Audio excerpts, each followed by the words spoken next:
The president has already ordered his team to devote all of the available resources that we have to trying to locate anybody, but particularly Americans, who are being held hostage by ISIL.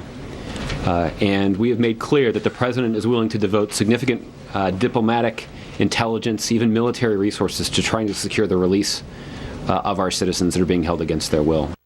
White House Press Secretary Joscelyn is responding to questions yesterday about American citizens under threat of ISIS. Today, Jordan taking swift action, executing 2 convicted al-Qaeda terrorists. Joining me now, Tom Joscelyn, Senior Fellow with the Foundation for Defense of Democracies and Senior Editor of the Long War Journal, in which you wrote about this yesterday. Tom, you say we're not doing enough to defeat ISIS.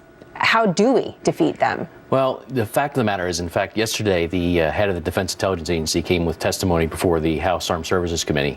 And what he said was that the airstrikes that the coalition is launching is basically doing something to contain ISIS a little bit at the perimeter, but it's not enough to clear out ISIS out of its strongholds, and it's not even preventing ISIS from launching offensive maneuvers across Syria and Iraq. So basically right now there is no strategy in place to really take the organization down. It's really all right now is about containing it. How could that be?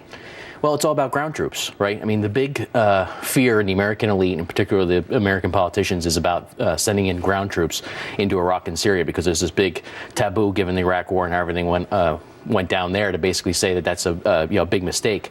But the problem is that this isn't the Iraq War. This is a new stage in the fight, and without the commitment of ground forces on the troops, nobody's going to clear out ISIS. You mentioned ground troops. That segues nicely into a conversation I was having with my husband last night, who has extensive combat experience in Iraq, and we were talking about this horrendous act by ISIS. And he pointed out to me, he said, listen, these same guys have been burning alive American soldiers for years through the use of IEDs. They have been disfiguring American soldiers who come back with horrific burns, thousands of them. These are the same people. They're not new. They're the same people that have done the exact same thing to us.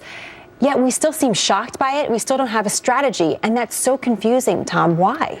Well, we do know this enemy, and we know how to defeat this enemy, because what happened back, remember, the late 2000s with the surge of forces, the American forces in Iraq, we partnered with our local allies on the ground in Iraq, particularly Western Iraq, to roll back their advances. And it worked very effectively. We actually pushed them back from being a full-blown insurgency organization back down to being a terrorist organization. They could carry out bombings and spectacular attacks here and there, but they weren't challenging for control of 2 nation states as they are today, But you had to kill a lot of bad guys. I mean, let's be blunt about that. You had to kill a lot of bad people, and you also had to have partnerships on the ground with the good guys on the ground. Right. So we know how to do it, right? We do, but there's no political will right now to do it. That's the issue.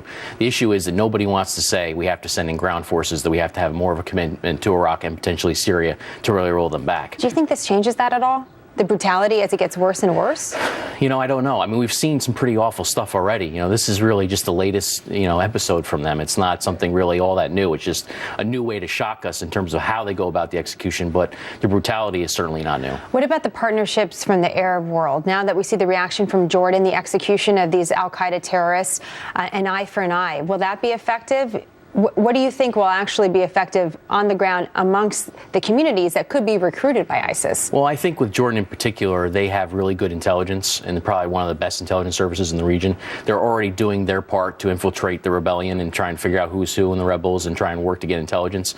And they're taking part, obviously, in the air campaign and stuff like that. But the problem is, without a strong international leadership, meaning us, right, without that strong international leader to basically take charge and say, we're going to clear these guys out, there's really only so much these nations can do. Let me finish with an opinion, because you have said we don't have the political will. Do you think that we need it? Meaning, do you think it is time for real American leadership to go in there, perhaps that means ground troops, and get these guys out of there, kill them before they kill American citizens? I think we do need that will. I think the problem here is that this gets worse and worse the more time goes on, and actually the problem becomes bigger and bigger, and it requires more and more forces in the end state to actually get rid of these guys. That's the problem. I mean, look what happened here. They went from controlling some territory in Syria to mushrooming all throughout 2014 and throughout Iraq to now where they have probably more contiguous territory under control than any jihadist group in history. This is something that metastasized very quickly, and without leadership, without that will, we're going to have to deal with it down at some point. Right, and it gets bigger and bigger, as you mentioned. Right. Tom, always nice to have you. Thank you. Tough topics. We appreciate it.